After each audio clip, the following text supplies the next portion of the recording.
Today, we're going to be talking about Atomic Blonde, the Emoji movie, To the Bone, and in our Tube Talk segment, we're going to be talking about Game of Thrones, Ozark Season 1, and Rick and Morty, so stay tuned. Welcome to The Real Review.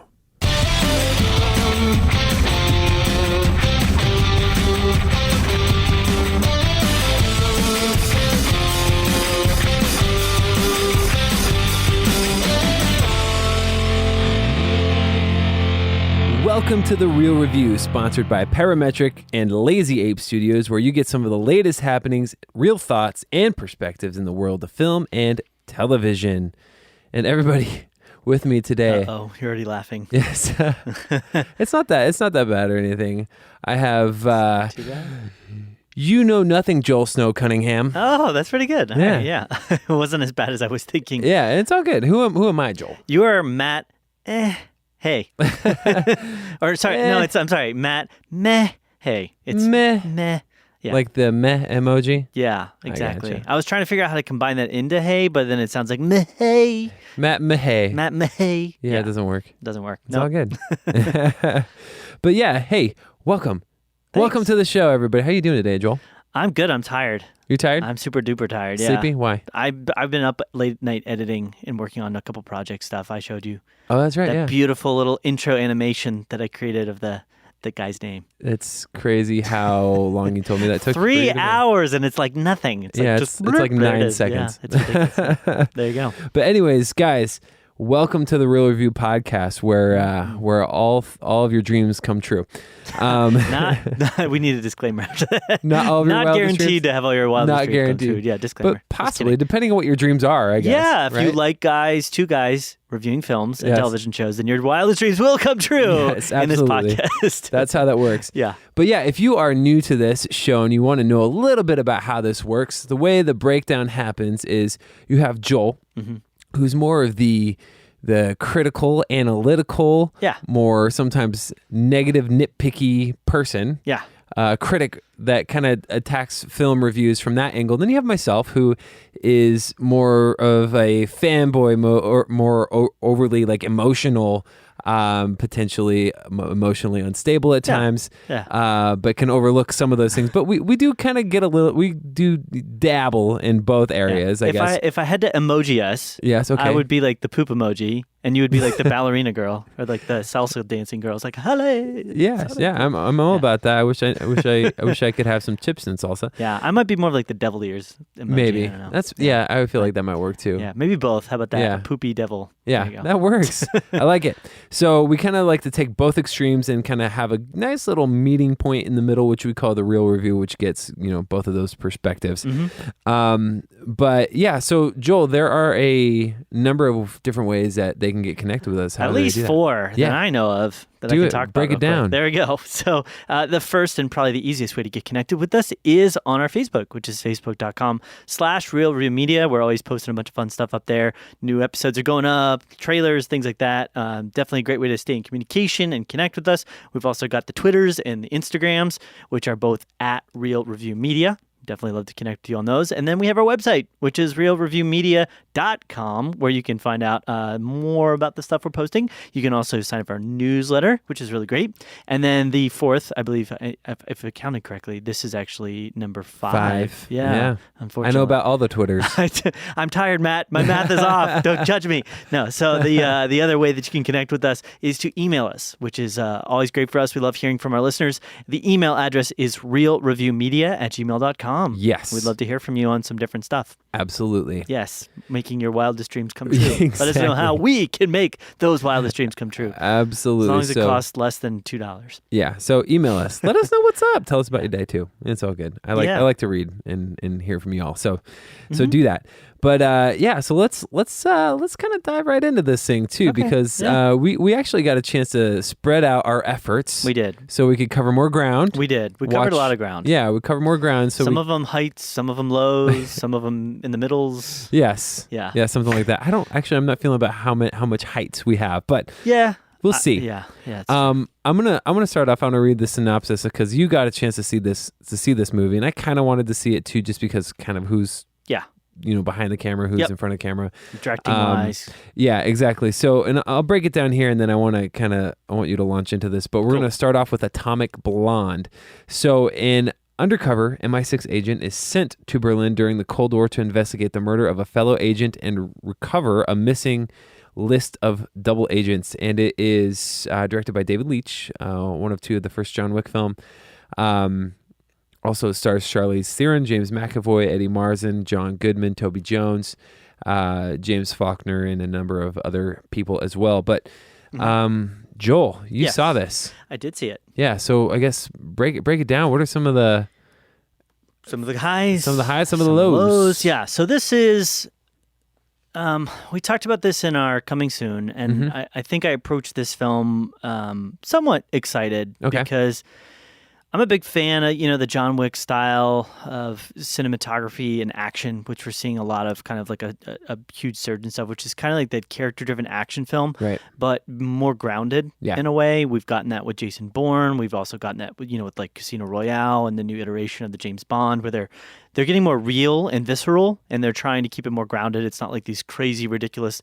You do still have that, obviously, Fast and Furious and all that kind of stuff. Furious, I should just say. You still have your ridiculosity that's happening out there. Ridiculosity. But, yeah, so I'm a fan of this style of action. And I would say one of the quick and simple ways that I could definitely break this film down for people is to say that it does have a really good and solid action feel to it. Okay. The action and the stunts and the choreography for the fights and all the fights has a very visceral and strong and impactful feel. And there's definitely a couple, like one in particular fight that happens about 3/4 of the way through the film in a stairwell, and then it kind of moves to a hotel room, and then it goes to a street. That was probably the best fight of the whole thing. Oh, cool. And had a very intense, wow, that it was people getting thrown and kicked and stabbed, and it's like you really feel. I think one of the other reasons why it was so effective with the action style of this is the cinematography style, not the whole look necessarily, but the way that they shot it. I think were doing this on purpose. They created a very when you shoot something, you can often put the camera up high and shoot down. You can shoot up. You can do wides. They shot it at a very standard viewpoint ratio, which is about 50 millimeter. Kind of like every person's perspective. Right. So when you're standing on the street and you're looking forward, if you're not really focused on your periffs, then you can get about 50 millimeters, not 50 meters, 50 millimeters of perspective. And they shot a lot of this sort of in that 50 millimeter perspective. And then additionally, they shot a lot of it at eye level. Okay. And so the whole film, you really do get a sense of kind of being a part of the action. Kind of in the mix. Right. Like you're there and you're watching this take place. And I thought that was really effectively done during those fight scenes and had a lot of interest for me. And it definitely kept me engaged and kind of on the edge of my seat at times with whoa, what's going to happen here? That's cool.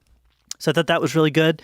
I think the cinematography in general was very awesome, and the style that they put in there, it had a very kind of retro-ish type, kind of like a punk meets almost I don't know what you would call it, like neon type punk sort of thing. Neon punk. Yeah, I don't know. It's not a term, obviously, but I'm inventing my own here, Matt.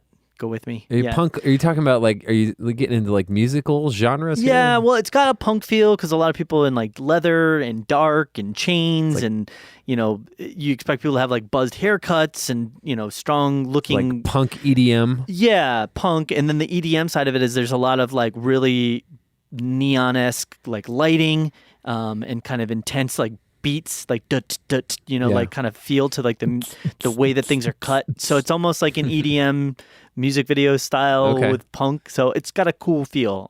It's not something I've seen a ton of. They're moving more and more towards kind of that 80s style feel, that punk style feel with a lot of different things. I mean, we've seen that with the new Thor Ragnarok, that has total 80s vibe, and we got that with Guardians of the Galaxy 2, and I like that. I'm a fan of it. It is very cool, Right, and so I like the cinematography and the style of it. And both of those things took me really far because, like I said, I'm a big fan of the character-driven action films. That's really what I was expecting when I went into this. I wasn't expecting to get this huge, complex, deep narrative and story. And so that's, with those expectations, I wasn't disappointed. So going into some of that, well, I'll say a couple other sort of decent things.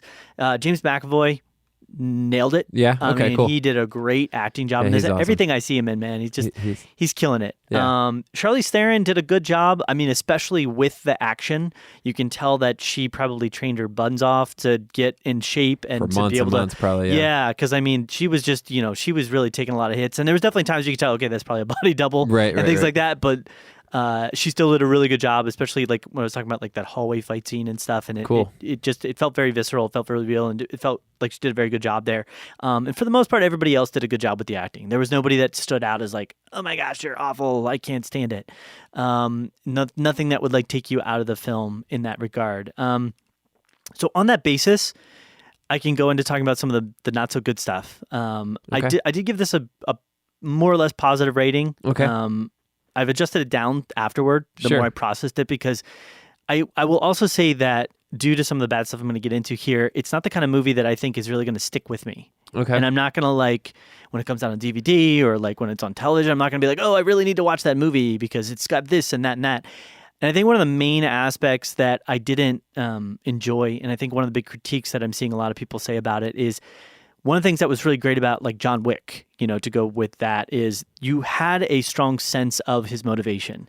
Yeah, puppy, man. Right, the puppy and Wife. his wife, and he wanted to just live a normal life, and then people deprived him of that, and so he's kind of on this like vengeance type thing, and Yeah. that got more clouded and muddled in the second film, but that was still part of it, With this film, there really is no sense of what even Charlize Theron's motivation is. Yeah. She's kind of she's this this woman that works for this agency, and she's trying to accomplish this task of getting this film back that got stolen. That's like, it's the stereotypical like espionage spy thing. It's like they have this list of all the agents that are undercover, and they The have knock to list of sorts. Yeah, and so they have to recover it before it gets out. Otherwise, all these agents' lives and identities is in jeopardy. And it's like the very most obvious.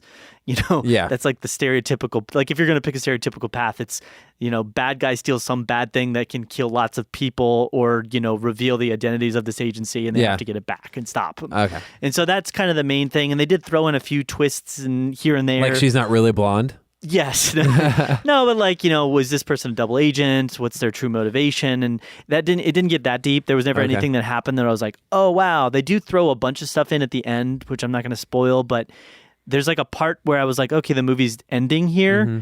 And then it kind of really quickly at the very end ramps back up into like one final like action part. And it was almost like they were like, well, we need a little bit more here because it's not quite a full story.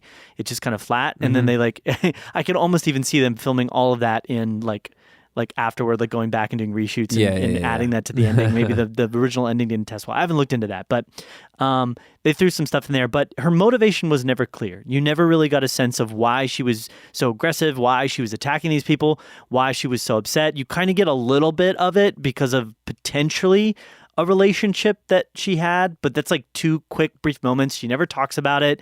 She never acts on the basis of any of that. She kind of just, you see a photo, she burns the photo, and then at one point she sees another photo and she kind of has like a long glare at it, but it's not like, it's not really what happened, clear. right? Right. You know what happened though, right? Is she had a puppy that died. Yeah. It's a puppy that looked a lot like a guy. Yeah. Yeah. And it died. And they give you like a brief little, they give you like a brief little snippet of like what I'm assuming is she was like having a romantic relationship with this guy, and you see them like rolling around the sheets or something like that, and it's kind of like dreamlike scenario and stuff. But again, you never really know how deep that relationship was. You never know how significant that was to her. It could have just been a quick fling that lasted like a couple days, and she just felt sad that it ended, because it starts with that guy dying. Spoilers, but that's like the very beginning. It's like literally the first 5 minutes. So I'm going to spoil that. I'm sorry. Okay. And that kind of sets in emotion a lot of things because he has the list, and the list was supposed to go somewhere, and so it gets lost, and then she goes to investigate, and it's taking place in Germany, right around the same time that they're trying to drop the wall. Okay. Berlin. So in Berlin, and they're trying to drop the wall, and that was another thing that I didn't really get with it because they said at the very beginning, like, I forget the year, but it was like in 1980, blah, the Berlin Wall fell, and but this isn't a story about that. And I was like, well, then why'd you present it? And then by the end of the movie, though, it starts becoming about the fall of the Berlin Wall, and so it's like they set it up, but they didn't. Is it a period piece? It's 1980s. Okay, so you know it what is. I mean? Okay. Yeah, I guess I didn't realize that. Right. It's also based on a graphic novel. I didn't know that either. I've never read it. I knew that part, but I didn't know. Okay. And I'm guessing that's where a lot of the stylistic choices came, because they did this kind of like spray paint type graphic thing with a lot of stuff. That's where the more punkish type style came from, I think, combined. But I haven't read the graphic novel. I don't know what that looks like or feels like. Gotcha. So the motivation was a big issue for me, not knowing why. And it was kind of that way with pretty much everybody except for like one or two characters. Right. You get a little bit of a window into maybe why they're doing. But for the majority of the film, it's all just about the espionage and the action. Right. And you get maybe a couple quick scenes of people being motivated. The French agent person, which I won't reveal who they are necessarily, but like they probably had the deepest sense of motivation to me, and the person that I connected with, but they were such a side character that it like didn't even matter. That person, and also Eddie Marsan, who plays a character named Spyglass, who he had some pretty strong motivations there for like wanting to get out of Berlin and all this other stuff. But he's also a super strong side character. Gotcha. So you never really get that. So that was disappointing me because that adds suspense. Oh yeah, that makes you want to know, is this person going to be able to accomplish what they're being motivated towards and what they're pushing themselves towards. So that adds suspense. Additionally, one of the other elements that I really didn't like about this film is the way that they set up the entire thing. And again, this happens right at the very beginning. They started the film with you going with Lorraine into it's wherever MI6's headquarters at. I don't know, Buckingham Palace or wherever it's at in London. And she's going in there, and then she's giving this like deposition about all the events that took place over the last week. Leading up to, all this stuff. And so her being there. And that immediately as well took away from that sense of suspense, because for a fact she's going to get there. She's going to get there, and everybody that's in the room is going to survive. Yeah. And so it's like, well, if I don't think that there's realistic stakes here, like, yeah, she might get injured, but she has all her body parts. Yeah. She's alive, and they kept jumping back and forth to that throughout the film. And it's like every time they did that, it was immediately like, and I understand kind of why they did it, because they used it as a means to create some internal tension between herself and the bosses that were in the room with her. But it's like, I wasn't there. I wasn't on board. I don't care. I don't watch James Bond because of the tension that he has with Q. You know Are what you I mean? sure? No, I mean, I watched James Bond because of the suspense and the action and the attacks and the fighting. And that's what I'm saying. Like, they could have gone much further with it. They could have gone much deeper with it, because they were on the cusp of creating a film where you're really connected with a character, but because you didn't have the motivation, because you constantly know, okay, well, she's not going to die throughout any of this, you're left feeling kind of disconnected from her and disconnected from the story. And then again, the story was very flat. It was like, pretty much from the beginning to the end, pretty much everything that's going to happen. The only suspense that's really there is, how are they going to film this shot, and like what stylistic choice are they going to make with the music, which the music was pretty cool. It was very standard. It was just 80s, famous 80s songs. But it was so good. I like 80s music. So it was very flat in that regard. And then the only real like suspense is as well, how is she going to like kill this person? How is she going to off that person? Are they going to shoot him in the head? She's going to crack their arm and throw him up a balcony? Like, what's going to happen? So okay. Yeah. I gotcha. What I mean, as far as the quality, I mean, you have David Leitch, who was the co-director on the first John Wick. I mean, how is action comparable? Was it very similar? Was it not quite there, or was it pretty? I'm sorry, for which movie? John Wick. John Wick. Yeah. Yeah. The action. I would say it was comparable. Had a lot of those long takes. Yeah, this one was a lot more hand to hand. Okay. Where John Wick was like gun fu. Yeah, there was only really one extremely long take in this one. Okay. And that was the one that I was talking about, the staircase scene. And that was a very good, visceral, effective scene. Cool. Probably the best fight scene, one of the best fight scenes I've seen in a very long time. Sweet. So, and I would say you have to suspend your disbelief again a little bit, like I said, because one or two of the elements of like these fights and how they're playing out, like even with John Wick, they're trained military experts.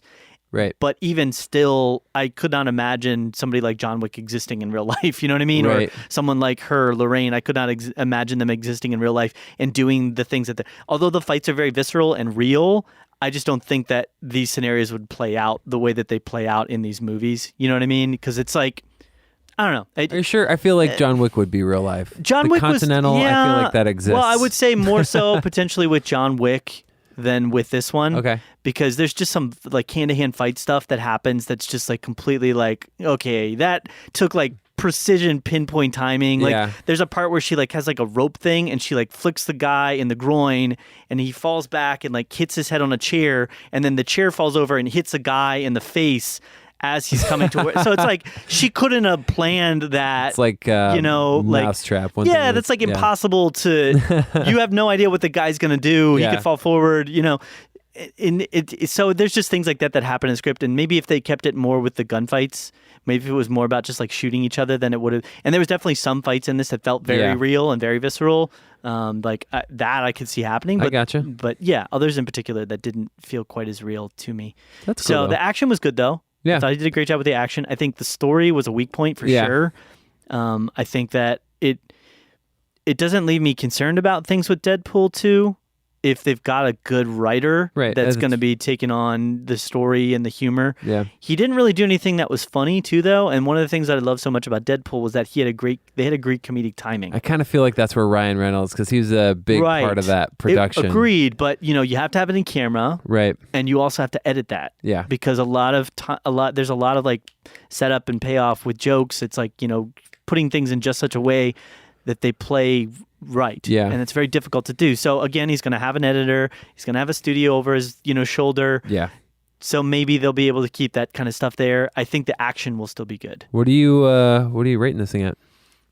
So I'm putting this one, I was originally going to give it a B, but I'm moving it down to a B minus. Okay. I'm putting it at an 80. That kind of seems to fit what I'm thinking and from what you're telling me. So. If you want to go and just watch something, well, and the other kind of sad thing is there was definitely some moments that dragged a little bit. Okay. There wasn't as much action and violence as you would think. Most of the fight scenes, except again that stairwell scene, last maybe like 5 minutes. Yeah, and then they're done, and they're very sparse. A lot of it is just like people coordinating with their who's on whose side and what's going to happen with this person at different times. So so cool. Yeah, definitely check it out if you want to see a decent action kind of romp. That's cool. I still kind of want to check it out, so we'll see. But yeah, so that wraps up our review of Atomic Blonde. I kind of want to dive into this next movie. Yes, this is one you saw that I did not get a chance. And this is actually available on Netflix. So if you have Netflix, that's where you can check it out. But it is called To the Bone. It is getting quite a bit of attention, so that's why I wanted to check it out. Yeah, just came out recently over the last couple weeks or so. Right, because this is it's not a follow-up, but it's like a spiritual successor in a sense of like 13 Reasons Why. Netflix has been taking on these kind of more controversial. Oh, I see what you're saying. I was like, what? Okay. Yeah, again, it's not a follow-up, but it's like 13 Reasons Why dealt very strongly with a topic, which is teen suicide. It's not covered a lot, So the big thing with this, and it's heavy, definitely heavy topic, but it's a young woman dealing with anorexia. She meets an unconventional doctor who challenges her to face her condition and embrace life. Written and directed by Marty Noxon. Stars Lily Collins, Rebecca Kennedy, Dana Wilson, Zaya Colin, Joanna Sanchez, and Keanu Reeves, among others. Nailed it. So I got a chance to see this movie, and let me just say right off the bat, this is a heavy movie for sure. Okay. It's not a bad movie by any means, but it's just one of those heavy movies where you kind of don't feel like you want to rewatch it again. Gotcha. But you do appreciate it for what it is. Right. So I will say this is starting off on the highs, definitely for it is brilliantly acted. Even Keanu in this kind of role, I felt like he did really well, where he has this tendency not to be, he just doesn't feel like a real person. He felt like a real person in this. And he's a doctor, and he's just telling these kids how life is, and basically unconventional in his way of doing it. But Lily Collins, it's all from her perspective. She's the main person, extremely anorexic, and they go above and beyond to show you just how dire and the perspectives of these people that live in this house together, that are all having different food disorders and all the different things they go through, their different mindsets and what they do, how basically they won't eat food, and they'll find ways to secretly exercise and run, go for a jog and stuff like that. And it's really, on surface level, you might see it as being kind of silly, but It's not. It's very real, and I've known some people that have these types of things, and that's very real to it. And so it's disturbing on that level in a real way. Yeah. Did they treat it? You said kind of silly. It's not silly. Oh, okay. I was saying some people might see it as silly surface level. It's not. Oh, okay. Just in case you haven't seen, or if you don't know anybody that's gone through something like that. But it was really, really well done. The acting is great, very realistic. Cinematography, fantastic. Very just clean. And it just kind of helped portray into that like sense of realness. Yeah. I would say the story was good until the end, which I had some problems with. Yeah. But other than that, it's kind of just a journey again for this girl to find hope and a willingness to live. There's some like family dynamics, like some broken home dynamics that play into it. I wasn't sure, and this kind of maybe falls into the negatives a little bit. I wasn't sure if they were saying that because of her family dynamics and situation, this is why she is the way she is. But one thing they kept saying, it's not really just one reason. It's a number of different things. It's a culmination of different little things that we can't quantify. Yeah. Of why somebody would want to, treat themselves this way and go through that, or why they. What's causing that mental breakdown. Yeah. So that's it. I mean, as far as the good side of it, it's all really good things. My biggest problem was with the story and how they ended it. They essentially have the main character, she reaches kind of like the climax of her point. I looked at my clock on Netflix, and there was like 6 minutes left in the movie. Oh wow! And that's before credits roll, so there's like 3 minutes left in the movie. So it hits a high and then stops. Yeah, that's very Asian. That's actually very Japanese. Is it? Okay. Yeah, they usually get to, because like an American structure with film, they'll have the climax and then resolution. So where in like Asian cinema usually is climax end. And the climax in this type of movie is just a dramatic point. It's not like a big action scene or something. Yeah. So and it got a little bit like it wanted to be like existential, transcendent, a little bit weird in the way that they were filming it, in the way that they were trying to portray it in the story. I don't want to spoil it, but it just didn't make sense to me. I was like, why is that a important thing to this character? You know? I didn't care for that. And it just kind of made the ending feel like, well, why did I just spend all this time with these people? You invest a lot into it. You would hope for at least a little bit of like an epilogue to kind of... Right, exactly. Finalize I want to know what happens thoughts. after all this, like, anyway. Could they do like a stop thing with a photo and like put text underneath of them? That'd be cool. I mean, something Sarah like that. Or something. There was this character. I'm not trying to make fun of the No, it's okay. There's this just character. Something that gives you some story, There's this character named Luke in the movie. Yeah. It is played by Alex Sharp, and at first he started off so annoying. I was like, right in the first like 2 sentences, I was like, this guy is going to be old real fast. He ended up being one of the characters I liked the most. Oh wow, okay. And like I don't know, they just did it in a really cool way. He's a dancer that has eating disorders who's staying at this house that all these people are staying at, and he hurt his knee and he's trying to recover, and he's actually kind of being a cheerleader for all the other people in this house. Yeah. And it's kind of endearing in that kind of a way. And again, his like arc didn't really.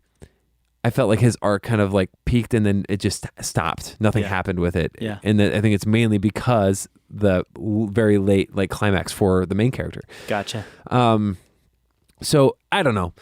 With the ending, I was kind of like, really? But I really appreciate the storytelling that went above it. And I really, really hope that, and I want to talk to some people that maybe have gone through some eating disorders and kind of what their thoughts were. Maybe I'll research to see what this experience is like and how it is potentially reigns true to them and what their experience have gone through, to see if there's any, one, truth to how they feel about it and if it's helpful, Do you think this film would be helpful, not trying to interrupt, but do you think this film would be helpful for people that maybe are struggling? That's what I want to know. And I'm not entirely sure. I feel like it's potentially helpful until the end. that like weird transcendent thing. Like it's not like a. It's like I want to know what it is, but I don't want to. You have to tell me after the podcast. Yeah, I'll tell you later. Yeah. But if I get a chance to watch it too, I don't know. That's a part that kind of just rubbed me the wrong way. I was like, I don't get that, but whatever. So as a whole, I mean, I liked it. And again, it's deep, it's heavy. That's probably why I won't watch it again. And that's kind of one of those things too, where you'll see a lot of movies, especially around Oscar time, that are like they win a bunch of awards and they're really, really good films, but you don't want to see them again. Yeah, you don't ever want to watch them again. Yeah, a great again. example from last year, Monster Calls. Right. It's like, great movie, loved it, one of the best of the year. Yeah. Never want to see it again. Another one was Prisoners. I just felt so terrible after that. It was so fantastic, but I don't ever want to watch it again. Yeah. Even though it was good. Maybe, I don't know, I'd have to be in a real weird mood to sit down and watch something like that. Or There's definitely movies like that, Yeah. So anyways, as a whole, if I had to rate it, I'd probably give it an 82. Okay. So it's still kind of in that B- range, but it's not bad by any means. It's a little better than mediocre. And I just wish it would have ended differently. Yeah. Because I don't know how much that affects the entire story. You don't think they left it open for a sequel? No, I don't think so. I don't know how it resolves. So I don't think so. Okay. I mean, maybe. Yeah. Maybe, but I don't know. I don't know. It looked like they were trying to resolve it in just kind of a different way, an abstract way, potentially. Yeah. So I don't know. That's kind of what I would give it at. 82. Awesome. Any other questions on that? No, I think that's it. I will see about maybe giving it a chance. I'm probably going to wait and hear what you actually say the ending is. I do really like Keanu Reeves. And then actually decide on that. Keanu Reeves is great in that movie. Yeah. I like him. He's different, and he's still got his John Wick haircut. Nice. So that wraps it up for To the Bone. Maybe he's doing this as a side job. Maybe it's a prequel. It's a prequel. Before he became a hitman. Yeah, how he met his wife. Yeah.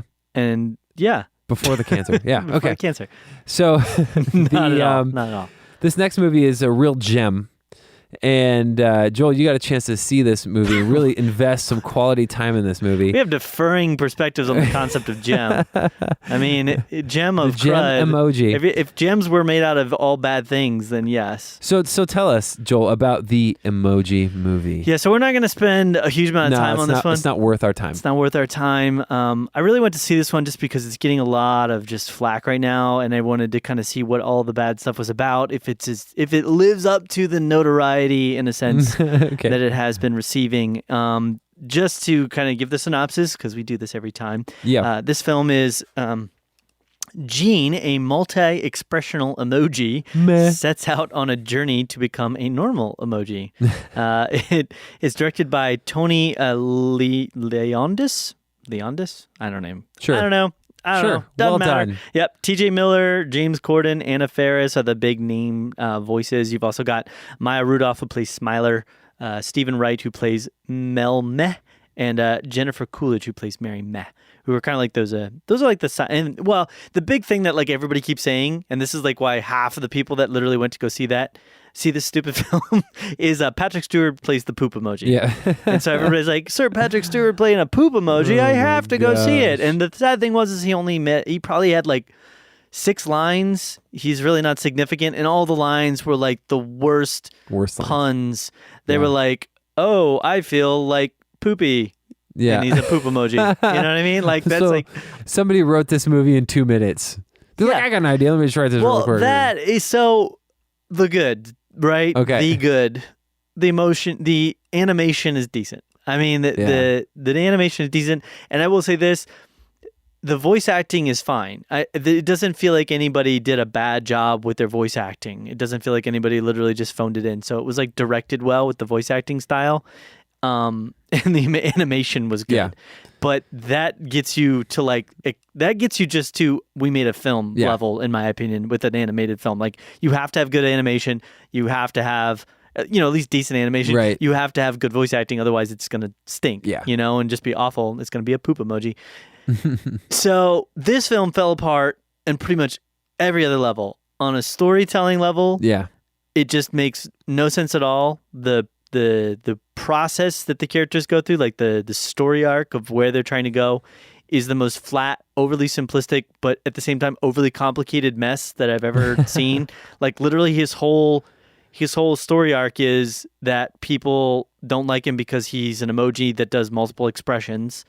and everybody has their one expression that they can do. And it's not even an expression. It's supposed to be like an emotion. Yeah. But that's not true because it literally is just like their faces have to stay looking a certain way and they have to have a certain inflection in their voice. Right. They can have different emotions though. But they say it's only supposed to be one because like these characters aren't having just that emotion. So that immediately gets thrown out the window. Right. The whole like story arc is literally just he needs to accept himself. Yeah. As this guy that does it, and then through accepting himself, somehow other people will just learn to accept him because reasons. Because they need to accept him. Yeah, I love that. And you can tell, like at the get-go, this is entirely made. I believe probably 99% of the funding is from product placement. I mean, there's like literally a 5-minute scene of them watching YouTube videos in the movie, and it says YouTube. They go in, so the whole idea, the premise is that this little kid, this middle school kid has a phone. Yeah. And everybody's phone has these emojis on it. And there's like an emoji town where all the emojis live. And he lives in this kid's phone and they get like called up for service, if the kid wants to send a text message to somebody. And so the little kid's like interested in this girl. And he's really nervous about sending her something and respond because she sends him a message. Sure. Which immediately is like, well, you already have her phone number, so you're like halfway to talking to her. Like you can probably just text her or just approach her at that point. You've already got her number.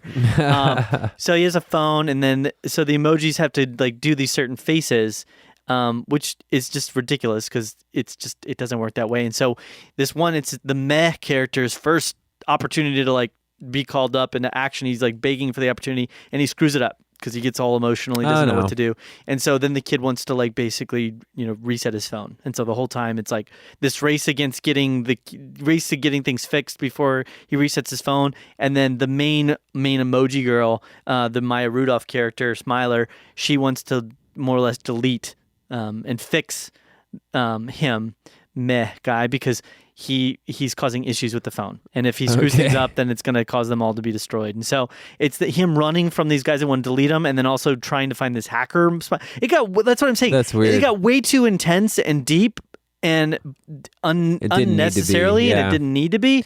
And then, so he's trying to find this hacker emoji that just happens to exist that's trying to do her own things. And so he leaves to go find her with the high five guy. And so they go through like they leave the message app, and it's literally just like an invisible wall, more or less. It's like a barrier, and you can just walk through it. And so they walk into it, and then all the other apps are there. And so you have like Dropbox they literally are like, we have to get to Dropbox. That's their big motivation is like, we have to get to Dropbox so we can get to the cloud. And it's like sponsored by Dropbox. Like they should have put that up on the bottom. Gosh. So they have like a scene where because they're running from the deleters, and they literally could it's like 10 feet away, but instead of like just walking there, they decide that it's like safer to go inside of all the other apps to like hide inside of them, which makes no sense at all because you can literally like see the other app. They could just run for it. That's weird. And so like they needed time to fill for story. So they go into the Just Dance app, they go into the YouTube app, they go into the Instagram app, they go into all these apps, and you're just thinking, okay, there's cha-ching is like product sponsor, and it just becomes super stupid because it's like overly complicated and the jokes are not funny. I think I giggled once at one joke, and it was an audience full of kids. I am surprised at how much money this made opening weekend. $25 million. That is pretty ridiculous. For an animated movie that's not like heavily marketed. Like I saw it everywhere, man. Really? Yeah. I think the big thing with this is that there's really nothing else out there right now for kids to watch. True. It's either that or Dunkirk. Yeah, Dunkirk, this, kind of Spider-Man. Yeah. But Spider-Man's been out long enough now that that's probably already been seen. You're not going to take kids to see Atomic Blonde. Yeah. So I feel like it's really just why they found like the sweet spot for this movie to come out. Guess what it's at Rotten Tomatoes? I believe last time I checked it was at 7%? 6%. 6%. There it is. It's one of the lowest ones of the year. Yeah. So I will say this, and then we can stop talking about it and we move on to Tomb Talk and stuff because I feel like I've already given this movie too much time. It started off interestingly. Okay. I really felt like, okay, well, you're trying here. You're doing some stuff. You're trying to make things interesting. And like the first 5 minutes, and then it started off like Lego Movie. Yeah. Like it's introducing you to the world and this character, and he's doing things and he's interacting with people. It's like he's going down the corner and he's got this person he knows and that person he knows. But it was like the dumbed down version that was like written by like a person that didn't know how to be funny. Right. And it felt like all of the content that was in there was like, well, we need a joke here. Boom. So we put a joke. Okay. Oh, well, we need a plot development. So boom, we put a plot development. It was like you knew where everything was going. Yeah. You knew every joke before it was going to happen. And even still, it was less funny than the jokes that I was thinking of that they could have made. Yeah. That would have been more funny. So I give this film, rating wise, I give it a solid F. Percentage. Give it a percentage F. I'm giving it. I can't. I'm thinking. Yeah, there we go. Poop emoji. I'm giving it a poop emoji percentage. Can I do that? It's a 45%. Really? Okay. Yeah.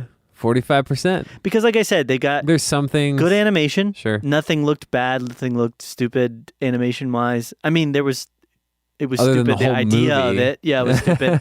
The voice acting was fine. Yeah. It literally just came down to it not being funny at all and the plot being one of the dumbest, most contrived, over the top product placement type extravaganzas I've ever seen. Gotcha. You know, so I'm not surprised it's doing as well as it is in a sense that it's making money. All I don't right. think there's a lot out there competing with it, and I think people are just literally going to go see this because Nothing else. emojis. Yeah, Well, emojis. it's an emoji. Yeah. It could be all right. It's relevant to everybody's everyday life. Yes. Cool. Well, that's going to wrap up our movie review segment. And so y'all stick with us. We're going to jump into our Tube Talk segment here momentarily, and we'll be back.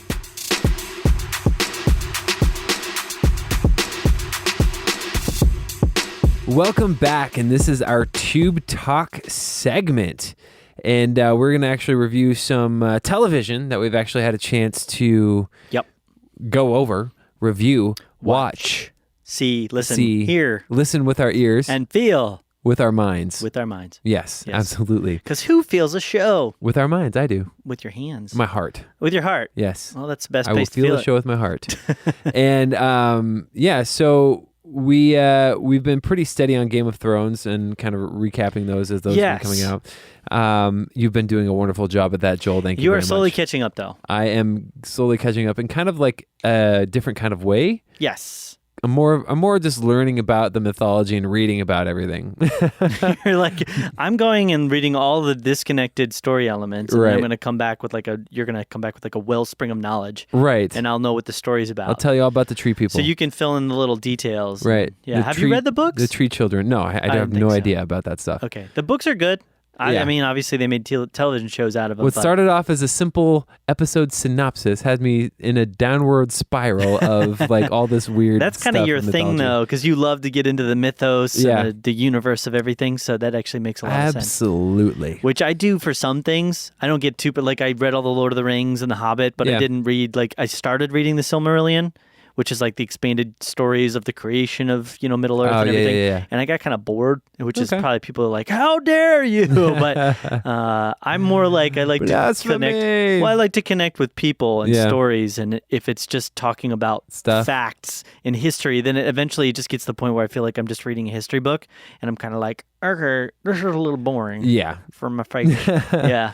I don't feel it, Matt. I didn't feel it in my heart. I like to feel it in my heart, so I like to get in deep in the mythology. But Yes. well, speaking of that, Speaking of the Game of Thrones, of the GOT, let's talk about that because we had episode 3 of season 7 happen yesterday. I got to watch some GOT. So tell us about that. Yeah, so I actually really like this episode. Alrighty. I've been having a rough time with this season a little bit just because I was expecting, I think, things to hit the ground a little faster and kind of like run with it and really get into the action and the suspense and the drama because they've only got this half season-ish, Right, 7 yeah. episodes, and then they've got another half season to go. And so I felt like the first 2 season episodes were good, but this one was definitely an improvement for me. There was a lot of really big things that we've been kind of building through the whole course of the show, which we kind of finally, in a Yeah. way, got to see happen. Maybe not even in the course of the show, but at least over the last couple seasons. I mean, one of the biggest ones, which was a huge part of this episode, was the meetup that happens between Jon and Daenerys. It's the fire and the ice. And we've gotten like a confirmation at this point, based upon what Melisandre said, that she has brought together the fire and ice. So they are like the Song of Fire and Ice. That's what I'm assuming they were going for. Right. They are the fire and the ice. And so interesting and very good. I felt like interaction. I felt like Jon was like the perfect ice to her fire because Daenerys has been getting pretty on her big on her high horse. Okay. And, like, why are people need to treat me this way and treat me that way? And it felt like Jon came in and was kind of like, no, I'm going to do what I need to do. And I respect you, but like, I'm not going to bend the knee just to bend the knee. So I also think that if they're setting like sort of a romance up between them, then that was important to do. So, well, here's the thing though, right? And this is going to be my mythology research talking here. Yeah. Aren't they like half brother, half so sister? according to the show, he's her nephew, I believe. He's her, yeah. No, don't they have the same dad? No, I don't believe they have the same dad. I believe that her father's brother slept with Jon Snow's sister. Oh, so I thought sure. I thought the Mad King Daenerys is. No, it wasn't the Mad King. Oh, that's Daenerys' dad though, right? Yeah, the Mad King is Daenerys' dad. Okay, so Mad King's. Wait, no. Okay, I think it's the Mad King's son. So her brother slept with Lyanna Stark. Okay. Yes, and had the kid. And Lyanna was supposed to be with Robb Stark. Okay, so I was way off of that. I thought right, and so that's why Robert Baratheon. Robert Baratheon. Right, that's why Robert Baratheon was so. He had to be so careful about not talking about that with Robert Baratheon. Okay. Because that was his sister. Gotcha. And yeah, so Jon would probably be killed immediately if Robert Baratheon found out about that. Plus, it also makes him a potential heir to the throne as one of the direct. I mean, Daenerys is definitely the straight up lineage, but he's kind of like a side lineage. Yeah. So I don't know if there's supposed to be a romance there, but it definitely could, because I mean the Targaryens kind of always sleep with each other.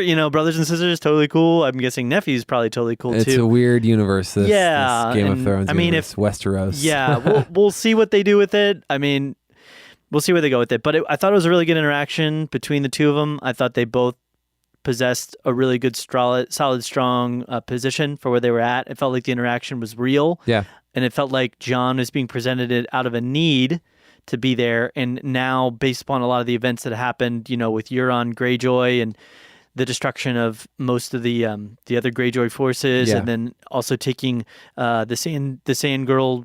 I always forget that lady's name. The Sand Girl, not the Sand Girl, the Sand Snakes. Are you talking about the Martells? Ilaria, or the Martells? Is that what you're talking about? I'm talking about, yes, the Martells, the Dornish people. Martells. Yes. So it was Oberyn's. Yes, Ilaria. Yeah. I believe it's Ilaria. Okay. So he took them captive and he kind of destroyed all their forces, and so they've been knocked down a peg. And then in this episode, another one of the biggest thing was the Queen of Thorns has kicked the bucket. She's gone now. And that happened in a very effective way. The twist of the episode was. So I'm sorry if we do spoilers. We do spoilers on the show, guys, if you're new. Yeah. So skip ahead if you don't want to hear some Game of Thrones spoilers. I apologize in advance. But so the big twist was that she was the one that poisoned,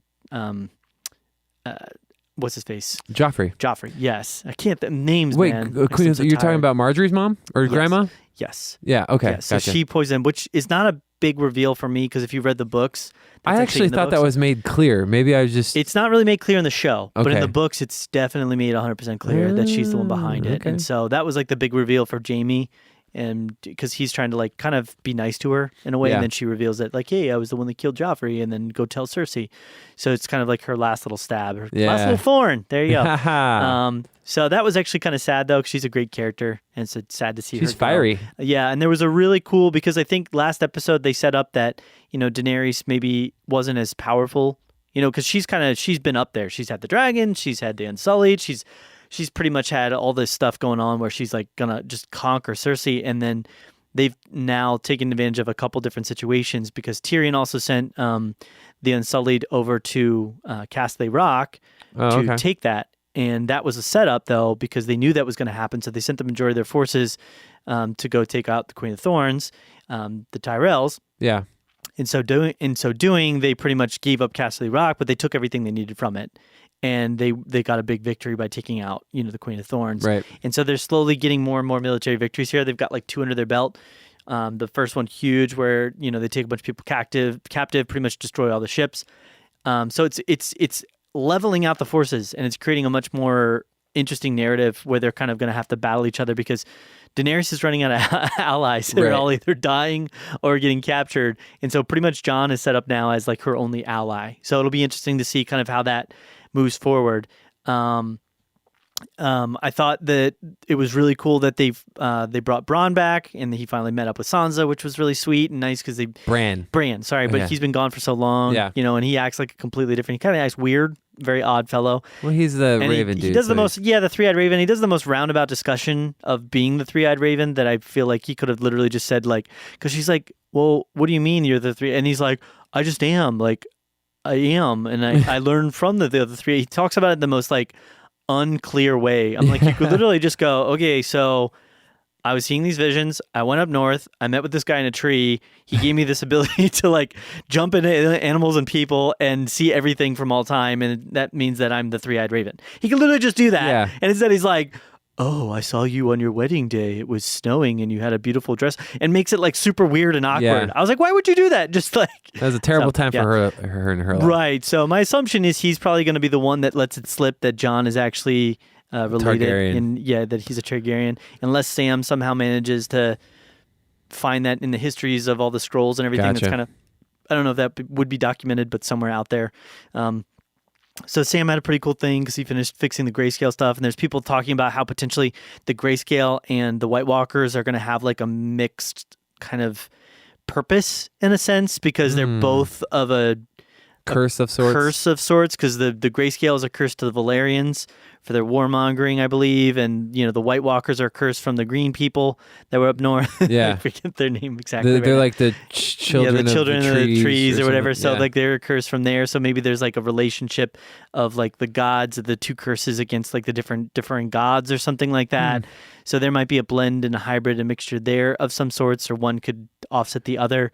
So that was pretty interesting. I thought that it was sweet in a way to see Tyrion and Jon coming back together again, because again, that's something you saw the relationship sort of start in the very first season, and it started off rocky, but then it got really nice because they both kind of have similar upbringing in a sense. They're both despised and heated, and they're really nice to each other, and then they had sort of a nice back and forth a little bit. Cool. I thought that Tyrion, he's the one character I'm been a little bit sad about. Yeah. He's been such an amazing character, and he's had such good one-liners and quick rapport, and he's felt very like demure and like softened in this season so far. And I want to see Tyrion, you know what I mean? I want to see like the quick-witted, spicy, kind of silly at times, but always like very intelligent guy where he's kind of taking this much bigger like backseat to just kind of what's going on around him. And so I'm hoping he kind of, I don't know, he comes out a little bit more into his own. So he did have some jokes and stuff. And so it was cool seeing Sansa as well. She's doing really well up in the north and kind of directing people and getting everything done. And I think that's really good because she didn't have any military experience or like leadership experience. And so it's been good to see her kind of like stretching, her wings a little bit and taking on some pressure and stress there to be successful at it. So overall, it was a really good episode. Cool. I mean, it had a good mixture between some deep things and bad things. Oh, and I will say this, the sand snake, the revenge that Cersei gets on the sand snakes in this episode where she poisons her daughter is just like, it was satisfying. That was satisfying and dark. Okay. I mean, in a way, I didn't dislike the sand snakes, but I also felt like a lot of their characters, like everybody down there, pretty much is cocky and like all of them act like they're the best thing ever. And it, in a way, it's always in a way slightly satisfying when you see a character, even if they're kind of like supposed to be a good character, kind of get theirs. But it was really dark. I mean, I felt really bad for her. I don't think she deserved to have things go as dark as they did, although they were acting really egotistical and prideful. So it's kind of like, I don't know, but Cersei played that perfectly. I'm liking the way that they're just progressing everything and moving forward. And it's like big things are happening, alliances are changing, people are getting killed, kidnaps are happening, and I'm just excited to see kind of where it goes now because I'm wondering how much longer they can go until they have a big fight. Right. We've had actual battle for the Seven Kingdoms. Right. We've had a couple small ones here and there, but like, when are they going to have it? And are they going to do it? A friend of mine, I was talking about the episode earlier today, and he asked me, he's like, when do you think they're going to do the White Walkers battle versus the battle for the throne? And it's like, I don't even know when that, because I'm interested in both. And it's like, I don't know if they can effectively do both at the same time, because I feel like Jon Snow has importance to the throne, but he also has importance to the White Walkers, and I feel like you need the dragons and the dragon glass, and so I don't know. I don't really know how I'd want to see that play out. I don't know. I felt like they effectively, at least from what I read, they effectively set up the battle between Ramsay and Snow pretty well within just one episode. Yeah, agreed. And so, I mean, if they could do something to that with that kind of quality, you know? Yeah, I mean, Cersei and Daenerys are going to have to face off. Yeah. Like, they're going to have to face off against each other. I'm just wondering what context that takes place in. If that's going to be the final, like, big battle, you know, or if they're going to go with the White Walkers, or if it's going to be both are happening at the same time. I kind of almost want it to be both at the same time. Yeah. But it's just like, I don't know how that's going to happen, because they're two polar extremes of where they're happening on the continent. And I could also kind of see them setting up Sansa as being the one that like leads the battle against the White Walkers, and Jon is more involved with what's happening with Cersei. Yeah. But I don't know. Okay. I really don't know right That's now. cool. So. Rate the episode. So I give this one an A-. All right. Give it a 91. Cool. Or a 9.1. 9.1 out of 10. There you Awesome. go. Yes, that's how we do our television. I like it. Yep. I like it. Next, you actually introduced this next show last week. Yep. You watched the first episode, but you actually finished a whole season. Correct. And that's Ozark, right? So I just want to give final thoughts on it, because I feel like it's worthwhile to revisit it. Cool. So yeah, Ozark. Yeah. It's a good show. So overall, my final thoughts are, it was definitely worthwhile to watch. Cool. It's a very suspenseful ride. There's definitely a lot of moments where you're left feeling just like, what the crud's about to happen here? Yeah. I think the one of the biggest highlights of it is that they do a really effective job at constantly you'll have a moment where everything seems like it's kind of normal, and then something crazy happens. Okay. And that keeps you on the edge of your seat, and that keeps you engaged. There was definitely moments, this goes towards more the negative, where it gets a little boring and a little stale, and you're kind of like just waiting for the next thing to drop, the next big thing to happen.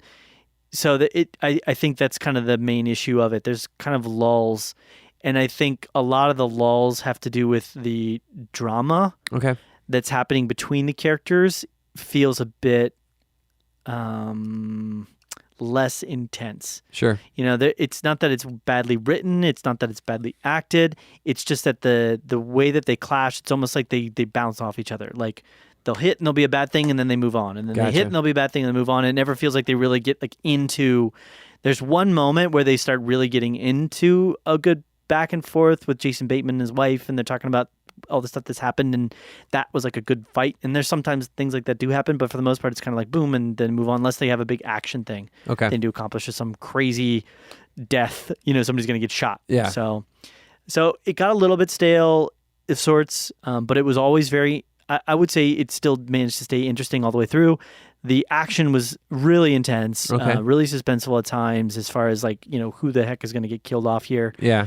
There were some elements that I wasn't as big a fan of. I think, well, no, I mean, there was like one or two things like action-wise where I kind of felt a bit like they were just trying to manipulate you into feeling like, whoa, look how shocking this is. There's like a thing with a baby, which felt very manipulative. The baby twice, and then a thing with a doc, which I felt like was like, okay, that's a little over the top. Like, you're really just trying to do something here when you could just go and shoot him. Yeah. John Wick. Yeah, but good action, or good suspense, I should say, more so, well acted by Jason Bateman. Cool. I am excited to kind of see. I mean, the stakes get bigger and bigger. Things get crazier and crazier.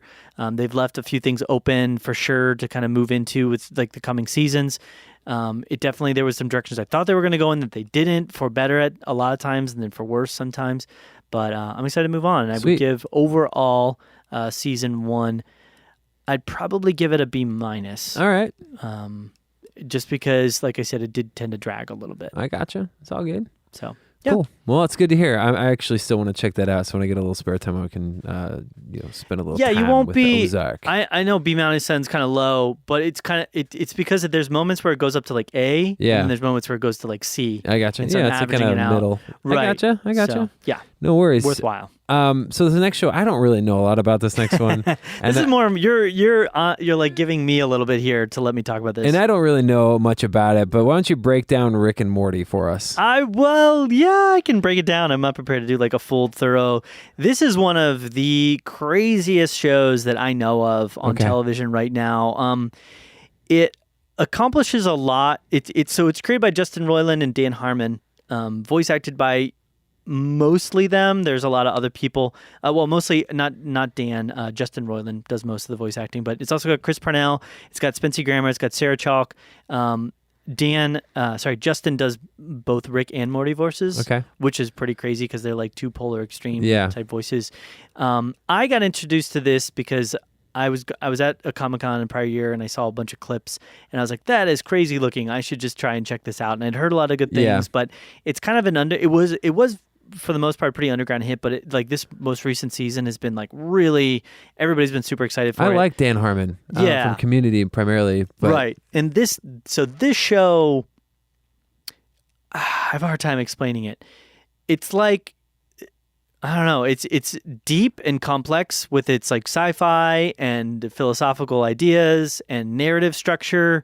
I mean, there's episodes where literally it's like the timeline of the show gets split into multiple different timelines at the same time, and so you're watching like 6 different videos. That happens in Community too. Right, I know, but it goes to extremes with like that type of stuff. There's an Inception type episode where they're like incepting themselves into dream inception, so they're like going like 8 levels deep, and it's just really crazy. It's definitely a very crude show. It's not for kids. It's animated. Not for child audiences. It's an adult. It's Adult Swim. It's on Adult Swim. It's on Cartoon Network. So it's very much an adult show. There's some crazy, I'm trying to think of some other ones. There's an episode that takes place all inside of a guy's body. One of them, Rick creates this theme park in a guy's body and he miniaturized a bunch of people and stuff and stuck them in there. And there's an episode that takes place, it's like entirely I don't want to spoil too much for a lot of these things. Sure. Part of the novelty of it is experiencing the episodes the first time and understanding what it's about. But there's like an episode where there's this alien creature that's able to create like images of itself or like creations of itself, and they multiply, but they get stuck in your brain and they make you think that they're real, but they're not real. And so they have to like try and fight them off, but they don't know if they're real or not because it implants memories of them being real in their head. And they have to figure out which ones are not real and which ones are real and then kill the ones that aren't real. And so it's just like, it's really crazy. And it just goes off the wall. I mean, it's like Simpsons, but deeper, more complex and darker. Yeah. In a lot of ways. Interesting. So it's a lot of fun. Again, definitely an adult show. I like it because it makes me think more than just. It has some pretty crazy humor and not crazy just stuff. Entertainment. And the story is ongoing. Yeah, and it builds off of things, and crazy things happen. Like the season opener for season 3 this year was insanity. I mean, it's just like one of the most crazy things. And Rick is like this. It's almost in a weird way. It's like Michael J. Fox and Doc. Okay, but like a much darker version of that. And Rick is like he's sociopathic, but he's also in a way narcissistic, but he's also super intelligent. And Morty plays this like really nervous, like, I don't know about that. I don't know. And he plays a very nervous, kind of twitchy kid, very low self-esteem that gets pulled in by Rick into a lot of these like misadventures, but his life gets put on the line and very painful experiences.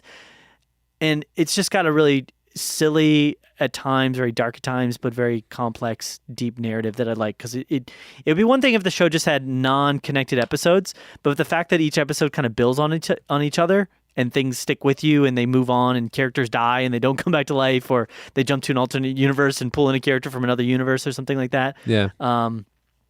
That it makes it interesting and compelling. So the first season 3 just premiered. They did a spoof idea where because everybody was like, where's season 3? Where's season 3? So they actually premiered the first episode of season 3 on April Fool's. And a lot of people thought that it was a joke, but it actually was the real episode of season 3. And then they started up like the full run. They're going to be happening, I believe, they release them once a week going forward for a while. And so they just did season 3, episode 2. I didn't like season 3, episode 2 as much, which was a bit sad to me. I felt a little bit forced at times. Okay. A little bit less in your face and interesting. It was all about they're doing a spoof off of Mad Max. They go into like a Mad Max universe because Rick has this gun. He can jump into different universes. And so a lot of their adventures are them going to different universes. And so there's this divorce happening between some of the characters. And so they're trying to get away from that. And so they go into this Mad Max universe. And a lot of them are working out their issues in the universe. And it just didn't feel very as funny to me in a way. So, so I'm going to talk about it, I think, briefly on the coming Tube Talks, maybe. We'll talk about that and kind of figure out what we want to do if we want to keep talking about it. Keep us up to date on it. But yeah, I like it. I'm going to keep watching it. Definitely check it out if you want a fun, ridiculous, over the top, awful at times, but funny cartoon. I gotcha. Yep. Cool. Well, hey, no, it's good to hear. Definitely want to try and actually, if you guys check out any of those things, if you like those shows, if you want to tell us about them, tell your thoughts about them, maybe you don't like them, just let us know. Shoot us an email. Yes. But yeah, that's going to actually wrap up our Tube Talk segment and our show as a whole. Say it ain't so, man. But just so you can remember, find us on all of the interconnected social media webs universe, which would be Instagram and Twitter at Real Review Media, and then also Facebook.com/Real Review Media. And then also find our website, realreviewmedia.com, and email us at realreviewmedia@gmail.com. And let us know what's going on. Let us know if there's a show that you want us to check out. Let us know if there's a movie you want us to watch. Let us know if you've seen all the movies in the world. You want to tell us how awesome you think all of them are, or how awesome I would want not to talk all of to them that are. person. Yeah, that would be an incredible accomplishment. It would be an incredible accomplishment. I don't think it's possible. I don't think it could happen. Yeah, I don't think it could happen. But anyways, so is there anything else you want to add, Joel? I think I'm good. Awesome. Fine. Well, hey, it's been real. It's been real.